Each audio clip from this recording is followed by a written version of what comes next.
The man who eventually inherited the mantle of Huey Long was his younger brother and the youngest of the Long clan, Earl. From 1939 until 1960, Earl Long was the primary force both in and out of Louisiana politics. Crazy as a fox would be the best way to characterize Earl Long, who often called himself Uncle Earl and the last of the Red Hot Papas. His folksy, populist demeanor shrouded a very keen legal intellect and an absolute ability to manipulate politics to his own advantage. His power was not completely absolute, though, and his fate and collapse near the end of his last term as governor seemed to signal the end of his abilities. However, in one of the greatest political comebacks, Long ran for and won the race for the 8th Congressional District in Louisiana. He died before he could take office, but he remains one of the most colorful politicians in all of Louisiana history. And so now we'll see the great tension back and forth between Earl Long and good government. We'll see the first Long administration and then the good government administration of Sam Jones, the cowboy governor, and then New Orleans from 1936 until 1950, and then the Second World War in Louisiana, and then the return of Earl Long.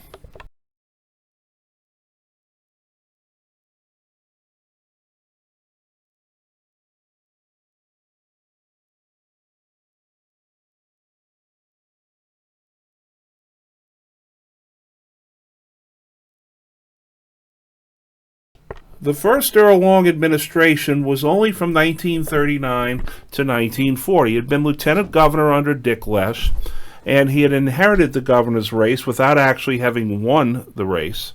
And most of his 1 year in office was spent trying to halt the damage caused by Lesh and the hayride scandals. He ran for re-election or election in 1940, but the Long camp was still too split and fractured in the wake of the death of Huey Long.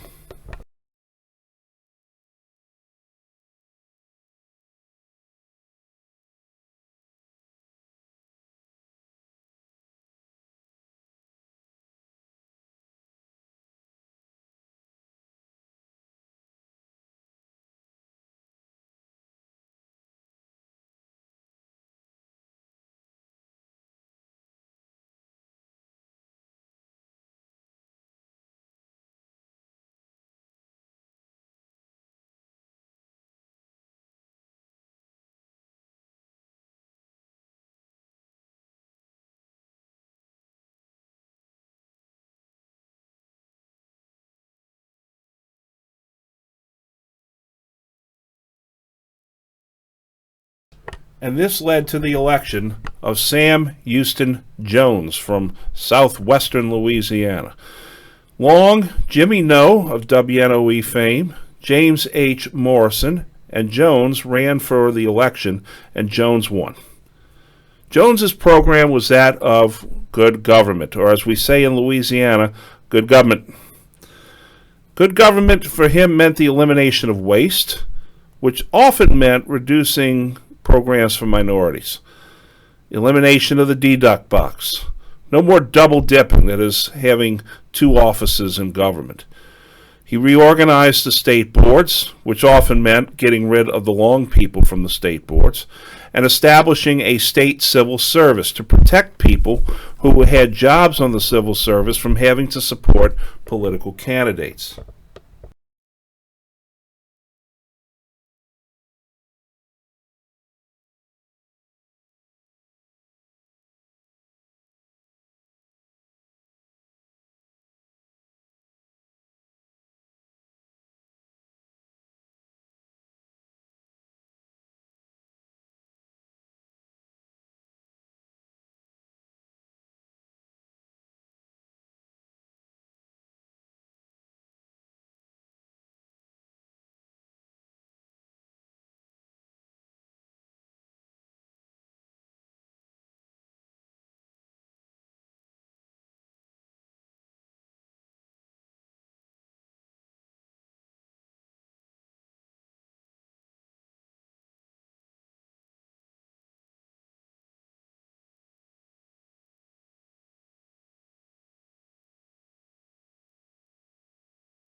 Jones would be governor of Louisiana throughout the Second World War. And then was the election of 1944, and this brought us the cowboy governor. Jimmy Davis, from Shreveport, Louisiana, Public Service Commissioner. Notice how you're using the Public Service Commission as a stepping stone to the governor. He was a singer and an actor more than he was a politician. He was famous for the song, which is now Louisiana's song, "You are my sunshine, my only sunshine. You make me happy when skies are gray. You never know, dear, how much I love you. Please don't take my sunshine away." And this is how Jimmy Davis got to be elected governor. He ran against a long candidate named Lewis Morgan, Ernest Clements of Allen Parish, Jimmy Morrison again from Tangipahoa, and Sam Caldwell, also from Shreveport.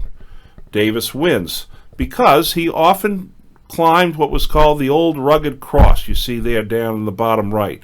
He would show up with gospel quartets and sing alongside of them, not really saying much of a message, just showing that he was a down-home, country, folksy guy.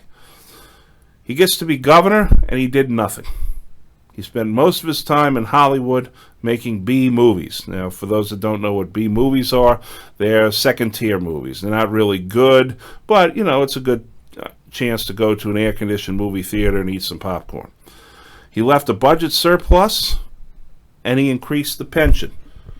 Well, that was easy enough because when you do nothing, you spend nothing, so you leave a surplus.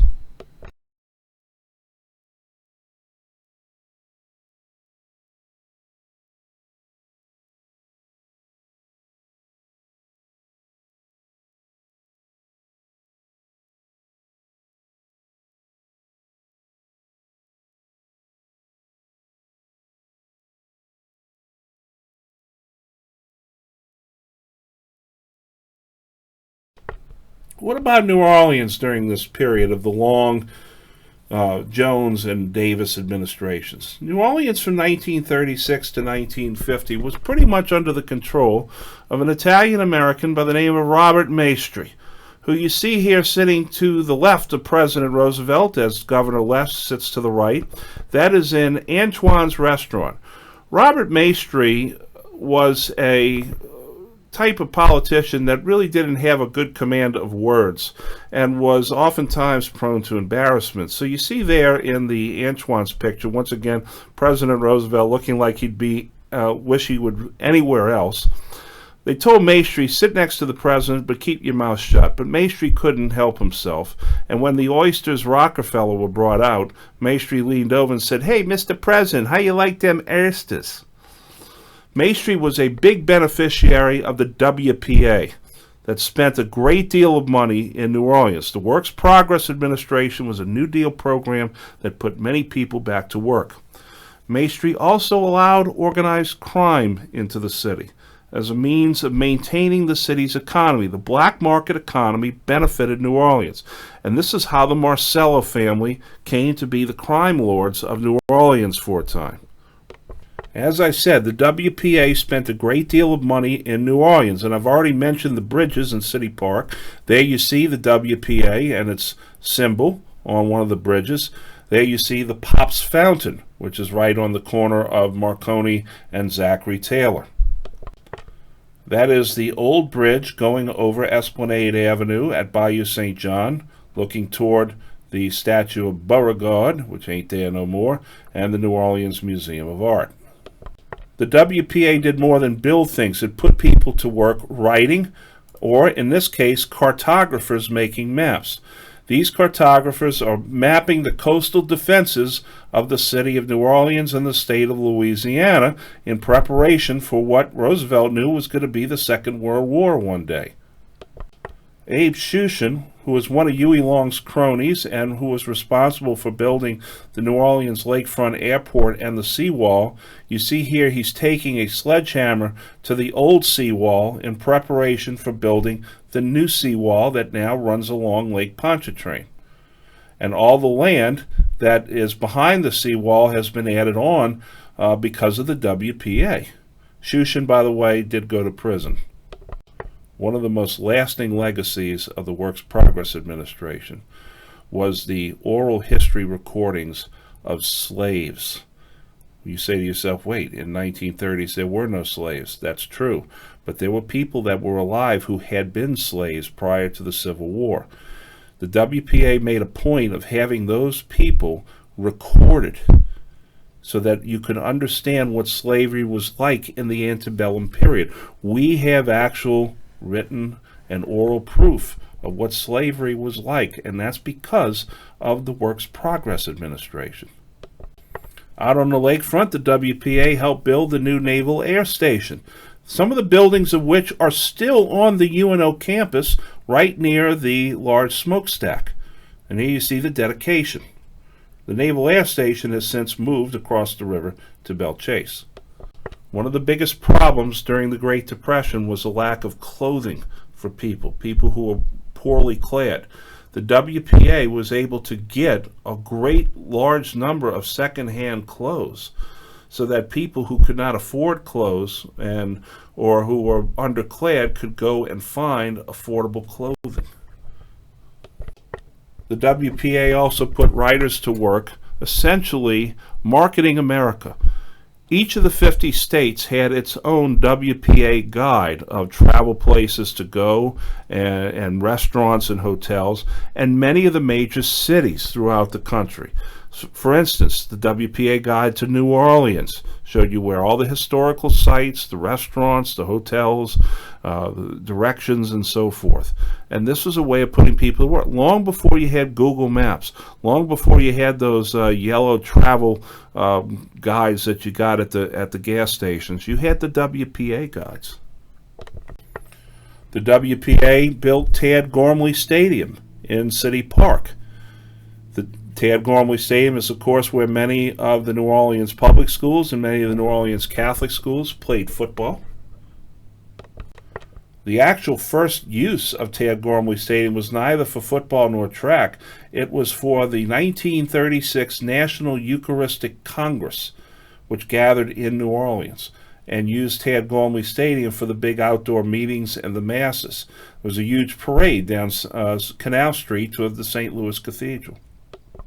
This photograph is actually 3 photographs in one, and you can kind of see the disjointed aspect of it on the sides of the stadium. But that's Tad Gormley Stadium, filled with 38,000 people watching the 1940 state championship high school football game. Jesuit High School versus Holy Cross. Jesuit won the game 25-7. The WPA also took many of the old urban marketplaces and gave them a facelift. Here you see the French Market in New Orleans. There's also a market in Charleston, South Carolina, and Savannah, Georgia. Many of these places had markets that were built by the WPA.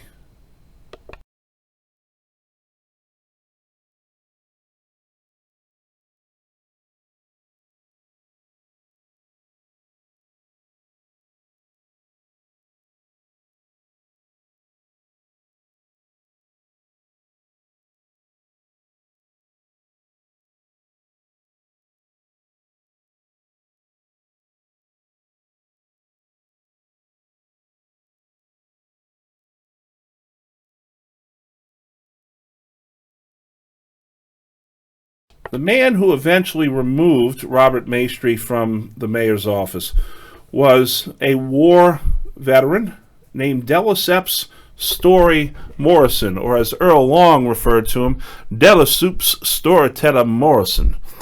Morrison was definitely not in the Long camp, and he and Long were bitter enemies. He ran against Maestri and won the mayor's office, reached out to women voters. He was a handsome fellow, and he knew it. Very strong campaigner, person to person. Used his military service effectively, often wore his military uniform when campaigning. His victory effectively ended the old regulars in New Orleans. They were on their way out, and Morrison put the stake through their heart. Morrison then begins to remake New Orleans in a number of ways. He expanded the port, reaching out towards South America especially. He promoted New Orleans, and he promoted himself. He is the reason why we have a train station down by the Superdome. There were many different train stations throughout the city. Morrison closed them down and essentially put them into one station, the Union Passenger Terminal. Here's Morrison making the cover of Time magazine, showing how the Port of New Orleans is reaching out to the nations of South America. Morrison had a southward-looking view for the Port of New Orleans instead of Europe. This is Morrison taking the oath of office and giving his inaugural speech at City Hall, which is Gallier Hall at the time. Morrison then moved City Hall out of Gallier Hall into the new City Hall building that we have, ugly thing that it is. Also made the famous plaza, Duncan Plaza, in front of City Hall. Brought General Charles de Gaulle to New Orleans from France for a great visit, and then named that awful street on the West Bank after him, General de Gaulle Drive. I show you this picture for a number of reasons. Number one, you see the white linen suit that was so popular among Louisiana politicians. I also show you this picture because somewhere in there, and I really can't point it out exactly, although I know where he is my grandfather, John Fitzmaurice Sr.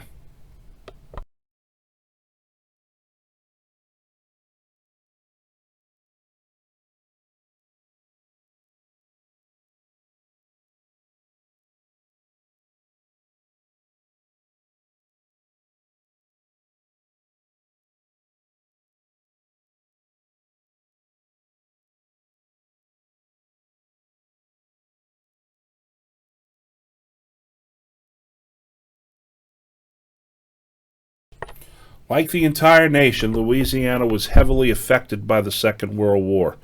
In fact, Louisiana benefited a great deal from the Second World War. In addition to sending its sons to battle, both black and white, Louisiana served as a training ground for U.S. troops. The Louisiana maneuvers were a favorite tank exercise that generals like Omar Bradley and George S. Patton used to train the tank commanders. And why was that? Because once again, Louisiana had been left fallow by the Civil War. Once again, the mouth of the river became a target for U-boat attacks. And there in the picture to the right, shaking hands with Harry S. Truman, is Andrew Jackson Higgins. Andrew Jackson Higgins took his flat-bottom boat company that he was using to build swamp boats and retooled his industry to build the landing crafts for D-Day. These crafts allowed the American Marines and American GIs to storm ashore at places like Normandy, Guam, Guadalcanal, Iwo Jima. Louisiana was in the South, and therefore it was also part of what African Americans called the Double Victory Campaign. African American soldiers fought the war overseas, but they also fought the war for civil rights at home. Remember, we were fighting a war against racist fascists. Well, what about civil rights at home? Numerous black soldiers were lynched if they came into towns wearing their uniforms. German and Italian POWs could and did eat lunch at lunch counters, while black servicemen had to obtain food from the side or the back. Eventually, President Truman signed Executive Order 9981 in 1948, which integrated the military, and this also caused a major split in the Democratic Party. Famous Blue Dog painter, now passed away sadly, George Rodriguez, painted a salute to the military and civilian men who he said claimed won the Second World War in Europe. Dwight Eisenhower on the left, Andrew Higgins on the right. Louisiana took part in the scrap metal drives, the rubber drives, the newspaper drives, the stamp drives, and so forth, the bond drives. Here you see a person collecting scrap metal for the war effort. Remember, back then, people chipped in and took part in the war effort in any way they could. They didn't just go shopping at the malls. On the left, you see a U-boat commander about to surrender his vessel near the mouth of the river at the end of the war. And you see on the right, propaganda for Higgins boats, getting people in motion. There was another side to propaganda as well. We had to racialize the enemy, especially the Japanese. And so the Japanese were often depicted as bespectacled, buck-toothed, sneering, villainous, ape-like creatures. The Germans, not so much. The Japanese, well, they were the little you-know-whats that had bombed Pearl Harbor. And so here you see Texaco putting a poster up saying, "Go ahead, please, take day off." The sinister Japanese. Many women in Louisiana went into the factories while the men went into uniform and overseas. Famous picture of Rosie the Riveter.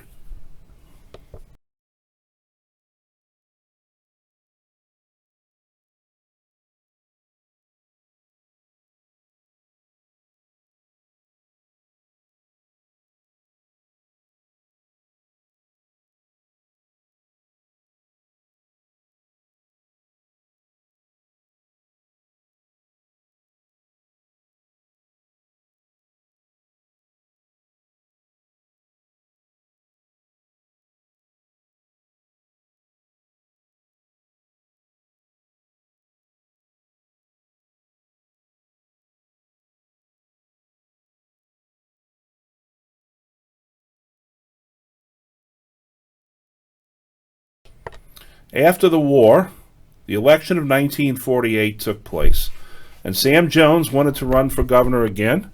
In addition, Robert F. Kennan, a judge from Minden, Louisiana, considered to be one of the nicest fellows ever, and Earl Long now makes his reappearance into Louisiana political races. Long campaigned, promising more governmental services for people, giving more homespun tales and humor, calling people like Delasepps Morrison Delasoups Morrison. And he reinforced his image as one of them. After all, he was from Wynn Parish, Louisiana, the capital of populism. Made tremendous fun of his opponents. When he once asked about his Attorney General, Jack Gremillion, he says, "Oh, the only way you can hide something from Jack Gremillion is to put it in a law book." Long won, along with 3/4 of the Long candidates in the legislature. This was a rousing return for the Long forces.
The Long administration, there was increased spending, increased benefits, and that meant increased taxes. And Long, of course, had the famous saying, "Don't tax you, don't tax me, tax that behind the tree," and that the word that he would use would start with an N. Long's negatives. He repealed the civil service, which again made state employees sort of enthralled to the politicians of the time. He coddled organized crime, and he tried to reduce the independence of municipalities, especially that of New Orleans, where sat his hated rival de Lesseps Morrison. Uncle Earl. He crafted this persona about him as a folksy caretaker of the people of Louisiana. And he had his quirks. He had his little issues. Often traveled to the fairgrounds with organized crime boss. Bet huge sums of money at the fairgrounds. Loved the fairgrounds. He helped elect Huey's son Russell to the U.S. Senate. And this healed a rift between the two men that had existed since the father had died. He often quarreled with the grocery giant, John Schwegman. Remember Schwegman's Grocery? And other anti-Longites show up at Schwegman's when they were having sales, and he would buy like 500 heads of lettuce and things like that. Tried to call for a constitutional convention. And there you see Uncle Earl in his quintessential Uncle Earl persona in front of the microphones and hollering away. He often said when the new voting machines came out to try and make Louisiana elections a little more fair, he says, "Baby, I can make them voting machines sing Home Sweet Home."